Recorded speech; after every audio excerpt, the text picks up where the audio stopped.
महिला बाल विकास एवं सामाजिक सुरक्षा विभाग की ओर से की गई प्रेस वार्ता के जवाब में भाजपा प्रदेश कार्यालय में पूर्व मंत्री लुईस मरांडी एवं भाजपा विधायक अपर्णा सेनगुप्ता ने संयुक्त प्रेस वार्ता की। लुईस मरांडी ने कहा कि 4 वर्ष में हेमंत सरकार फेल साबित हुई।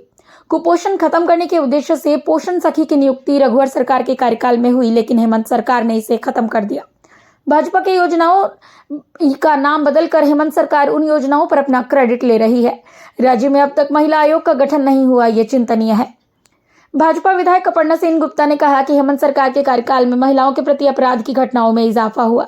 हेमंत राज्य में महिलाएं सुरक्षित नहीं है, सरकार की योजनाएं धरातल पर नहीं पहुंच रही।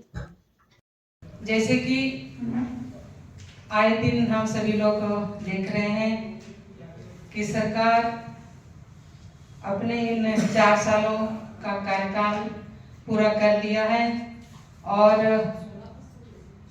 अपने तरीके से जनता के बीच में जिस तरह से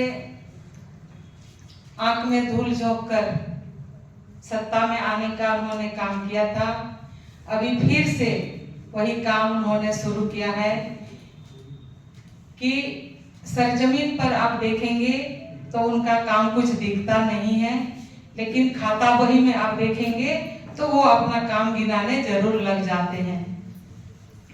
हम अगर पिछले सरकार की थोड़ा सा याद दिलाएं, क्योंकि आज हम लोग समाज कल्याण से संबंधित या महिलाओं से संबंधित विषय आपके सामने हम लोग बात कर रहे हैं, तो उसी को फोकस करने का हम लोग कोशिश करेंगे। तो सरकार के स्तर से अगर समाज कल्याण का बात हम लोग करेंगे तो समाज कल्याण महिला एवं बाल विकास विभाग का जो मूल काम है वो आंगनबाड़ी केंद्र के माध्यम से जो संचालित होता है, और आंगनबाड़ी केंद्र में छोटे बच्चे जो पढ़ते हैं और उसमें सेविका सहायिका बहनें संचालित करते हैं। सेविका सहायिका को अगर अभी आप लोग देखेंगे तो जहां तक मेरी जानकारी है उनको अभी तक भी यूनिफॉर्म इस साल का नहीं मिल पाया और यह साल पूरा हो गया। हम महिलाओं की बात कर रहे हैं, हम इसलिए यहीं से शुरू कर रहे हैं। आंगनबाड़ी केंद्र में पिछले सरकार ने जब रघुवर जी मुख्यमंत्री हुआ करते थे तो इस राज्य में आप लोग को ध्यान में होगा कि कुपोषण किस हद तक बढ़ा हुआ था। कुपोषण को खत्म करने के लिए, मिटाने के लिए पोषण सखी का नियुक्ति हुआ था इस राज्य में, लेकिन वर्तमान सरकार जैसे ही सरकार में आए और पोषण सखी का नियुक्ति उन्होंने रद्द कर दिया या खत्म कर दिया, उन लोगों को अब नौकरी से बर्खास्त कर दिया। तो मेरे ये कहने का मतलब है, ये मैं जिस तरह से अपने चुनावी वादों में महिलाओं के साथ भी उन्होंने वादा किया था, हम ये करेंगे हम वो करेंगे, लेकिन ऐसा उन्होंने कुछ नहीं कर पाया।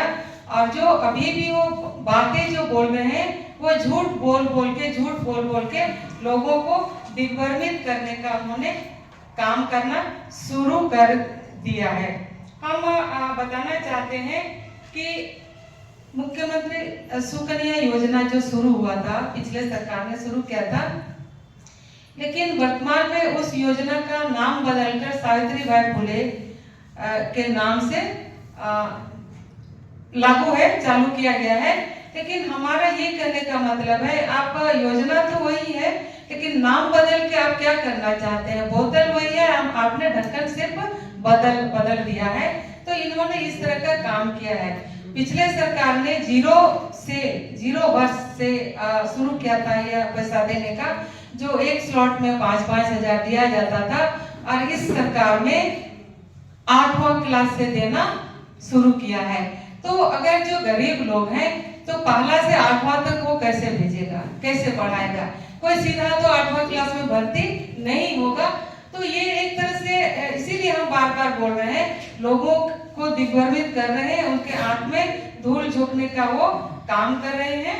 की सरकार मतलब ठगबंधन की ये सरकार, ये जेएमएम, कांग्रेस और आरजेडी की ये सरकार 2019 में घोषणा पत्र में इन्होंने बहुत सपना इस राज्य की जनता को दिखाए थे कि जब हम सरकार में आएंगे तो महिलाओं को हम सुरक्षा देंगे, सुरक्षा कहाँ मिल रहा है वो तो हमारे पूर्व मंत्री जी बताएं।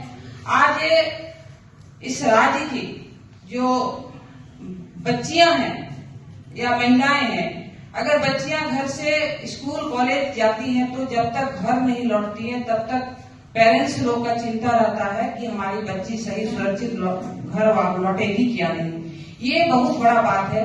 और सही में 6 साल से लेकर 60 साल की महिलाओं के साथ किस तरह से बलात्कार की घटना घट रहा है, किस तरह से हत्या हो रही है, ये तो इस राज्य की जनता देख रही है कि हम महिलाओं का सुरक्षा कहीं से नहीं है।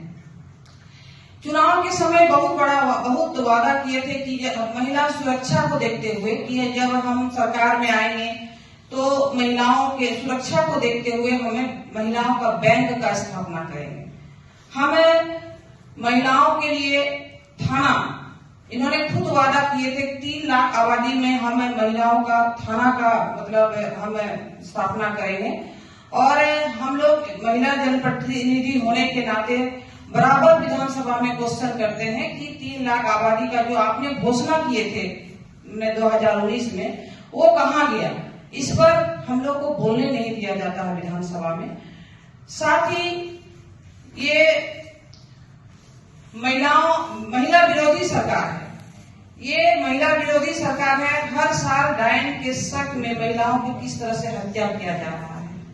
आए दिन अखबार आप लोग के माध्यम से जनता हम लोग देख रहे हैं।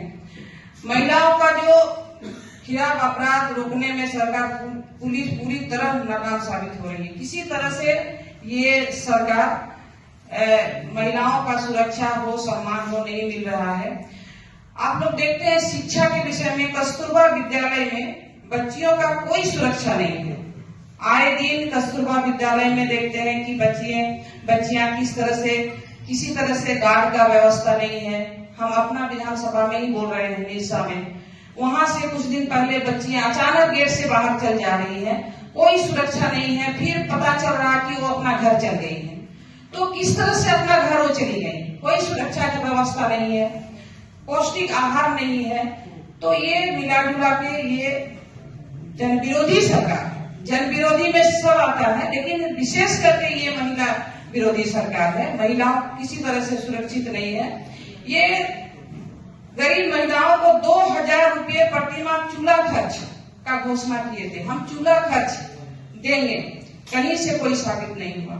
बहुत सारे बात है, ये सरकार ने वादा किए थे, ये वादा पूरा नहीं हो रहा है। इसलिए ये महिला विरोधी सरकार है, जन विरोधी सरकार है। धन्यवाद।